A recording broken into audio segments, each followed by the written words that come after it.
What's up guys, Spin Firearms here, and today we're going to be doing a comparison to what I predict is going to be the 2025 Sleeper of the Year. Basically that means the greatest handgun that no one really talks about, and usually that comes from companies that aren't as recognized or just started off in the handgun market, but Stoeger's been around for a while. They make great shotguns, and they're like a daughter company to Beretta, so you know you're getting good, decent quality. This right here is a 14+1 setup, or 14 total rounds, so 13 plus 1 setup, and then this right here is 16 plus 1 for 17 total rounds. Let's get into it, just comparing. On the right, the Stoeger versus the IWI Masada Slim on the left, 13 plus 1 on the left, 16 plus 1 on the right. As you can see, it's a very, very thin handgun, a lot of features, and of course it is comped with an internal comp that's built in the slide. Ruger Max 9, 10 plus 1 capacity versus 16 plus 1 capacity on the right. Okay. Actually, let's just do the 13 on mag. That might make it a little easier.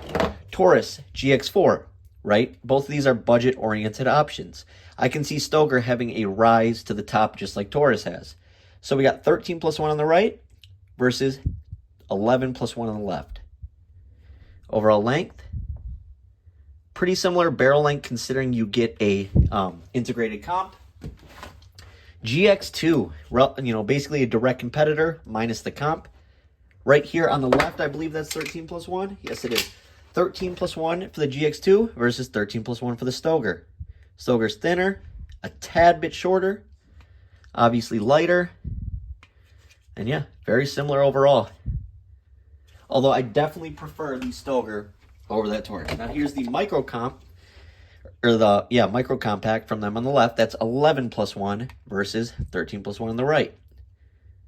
Now what's interesting about it is, as you can see, that Stoeger, it takes the micro compact always has taken the larger mags. That's like a Glock 43X taking Glock 19 mags, or a SIG P365 taking P320 mags.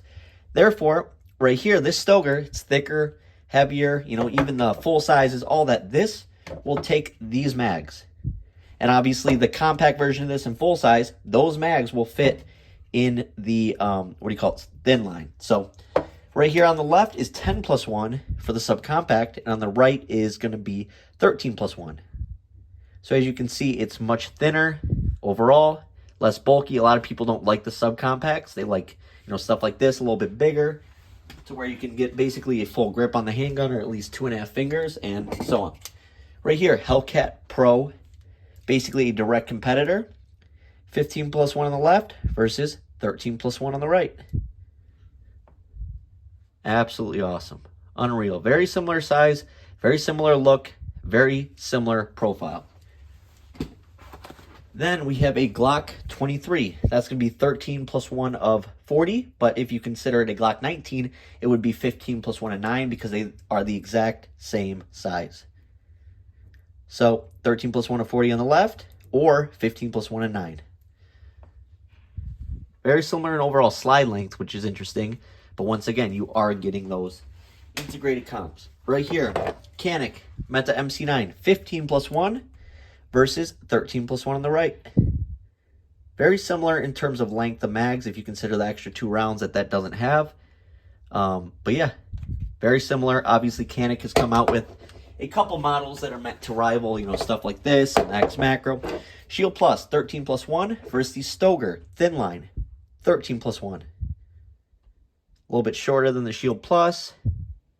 Come up top. Very similar in terms of overall footprint, but once again, the shield is just wider in the grip, but thinner, this way, wider this way, if that makes sense. 10 plus 1 out of the Glock 43X on the left, 13 plus 1 out of the Stoeger on the right. Very interesting. So basically like a Glock 48 in length almost, maybe a little bit shorter for this, but very similar footprints. You can see where they're going because those size handguns are, taking over the market. Right here, Kimber Mako R7, 10 plus 1 on the left versus 13 plus 1 on the right. Very interesting. Love the Kimber Mako. Great gun. There's that. Then we have the FN Reflex, 11 plus 1 versus 13 plus 1 on the right. Very, very similar. Very similar to just that style of handgun. Here's an interesting one. Ruger LCP Max, 10 plus 1 of 380 versus 13 plus 1 on the right of 9mm. Crazy. Love the Ruger LCP Max. That kind of comparison shows you exactly why you need a pocket pistol. LCP original, or the 75th, or no, sorry, 10-year anniversary of the LCP. The other one was the 75th anniversary. 6 plus 1 on the left versus 13 plus 1 on the right.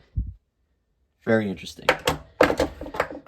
Then, of course, we got the Hellcat. And if you're looking at holsters, Blacksmith Tactical, code SPN for 10% off. This right here, also they sell the wedges. This is the flex rig from them. And this right here has a monoblock claw and a wedge for my shield. So Hellcat, 11 plus 1 on the left versus 13 plus 1 on the right. Very similar to the Hellcats. And, you know, I love Hellcats, so very, very similar. Love it. Hellcat's a great gun. And I think if this slimline continues to prove reliable, oh yeah, we got a definite winner. Right here is going to be 9 plus 1 out of the Glock 27, or if it was a Glock 26, 10 plus 1 versus 13 plus 1 on the right. Interesting. Then we have a micro dagger, because obviously they make a very similar handgun to this. They make an integrated comp slide, and all that obviously would be a little bit longer, but 15 plus 1 on the left versus 13 plus 1 on the right. And you can see where this version with the integrated comp would be similar in size. Then we have the CSX, which is 12 plus 1 on the left versus 13 plus 1 on the right. Very nice. One thing I will say about the Stoeger is it feels really, really nice in the hand. A lot of thinner guns don't feel that great. This really locks your hand in. Great texturing, great undercut, nice trigger, big trigger guard. Just overall a really, really nice package. And honestly, I'm a bit surprised and shocked by it. So, really nice gun. Right here, Echelon from Springfield Army. This is the 4.0 compact. 15 plus 1 on the left versus 13 plus 1 on the right. Just much more thin, or thin line. Obviously, it's called the thin line. Last but not least, a Shield Performance Center in 9mm. Although that's only 8 plus 1 with mag guts versus 13 plus 1 on the right. Very interesting.